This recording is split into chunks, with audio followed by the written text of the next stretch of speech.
વ્યાસપીઠથી રાજુબાપુ દ્વારા કોળી અને ઠાકોર સમાજ વિશે ટિપ્પણીનો મામલો બાપુએ જાહેરમાં રોઈ રોઈને માફી માંગી। વ્યાસપીઠેથી રાજુબાપુ દ્વારા કોળી ઠાકોર સમાજ વિશે ટિપ્પણીનો મામલો કોળી ઠાકોર સમાજના રોષની લાગણી ફેલાઈ ગઈ છે।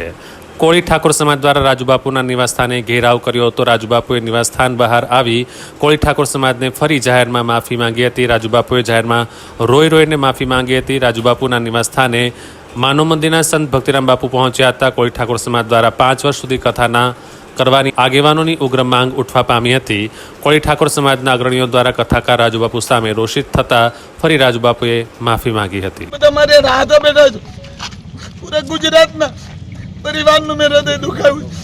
આ પોલીસ વાળાને કાલ રાતનો 12 વાગ્યાનો હેરાન કરું છું। આખી રાત કાલ પોલીસ સ્ટેશનમાં હતો। મેં બધો ગુનો સ્વીકાર્યો છે। બસ એટલી જ પ્રાર્થના છે કે મને સમાજ માફ કરે। જેટલી વાર કે એટલી વાર હું માફી માંગવા તૈયાર છું।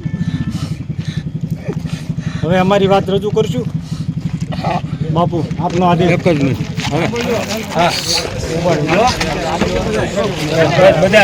શાંતિ બરોબર। આજે શું આંદોલન હતું, શું માંગણી છે તમારી?